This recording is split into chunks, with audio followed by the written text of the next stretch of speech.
Hey everyone, and welcome back to another video. And in this video, I'm going to show you how to edit rooms on Roborock app. So this video is going to be particularly useful for individuals who want to go ahead and edit their rooms or separate their rooms within their Roborock app. How do you actually go ahead and do so? Either way, this video is going to be short, sweet, and simple, guys. There's not going to be a lot of steps involved.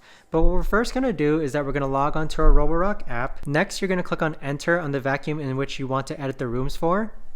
And then on the upper right hand side, you're going to see an icon that looks like a pencil drawing on a map. So click on that. And so with that, you're going to click on edit room on the bottom right hand side. And then you can either merge rooms together, or you can rename the rooms, or you can actually divide rooms. So if I click on my dining room, for example, and I want to divide my dining room, I just need to click on divide.